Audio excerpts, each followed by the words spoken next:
মায়েদের জীবনে সবথেকে বড় চিন্তা তার ছেলেমেয়ে যতই দূরে যাক না কেন তাদের জন্য চিন্তাভাবনা থেকেই যায়। আসসালামু আলাইকুম, ওয়েলকাম টু নিউ ভিডিও। প্রত্যেকটা ড্রাগন আমাদের ছাদে লাগানো গাছের থেকে নেওয়া। এগুলো গাছ থেকে তুলেই আম্মু সরিয়ে রেখেছিল আমাদের দুই বোনের জন্য। এখান থেকে কয়েকটা আমি এখন কেটেছিলাম আর বাকি কয়েকটা বড় অপুর জন্য সরিয়ে রাখা হয়েছিল। প্রথমেই আমি বলে রাখি, আমি আম্মুর ঘরে কাটিং বোর্ডটি খুঁজে না পাওয়ার কারণে আমি এখানে স্টিলের এই প্লেটটি উল্টো করে কাটিং বোর্ড হিসেবে ব্যবহার করেছি।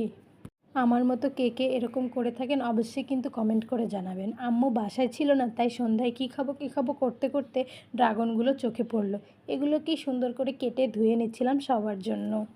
গাছে যখন কোনো ফলমূল পাকা শুরু করে তখন থেকেই ফোন আসে, কবে আসবি, কখন আসবি। এতটুকু এই সামান্য জিনিসটুকু নিয়েও তাদের কত চিন্তা। মায়েরা মনে হয় এমনই হয়। এই তো এখানে ড্রাগনগুলো কাটা হয়ে গেছে, এখন সার্ভ করার পালা। প্রথমেই আমি আমার কাজিন ছোটো বোনকে দিয়ে নিলাম, ও ড্রাগন পেয়ে অনেক খুশি। তারপর একে একে সবাইকে ড্রাগনগুলো সার্ভ করলাম, তারপর নিজেও একটু খেয়ে নিলাম। সবাই ভালো থাকবেন, আজকে এই পর্যন্ত। Ta ta and take care.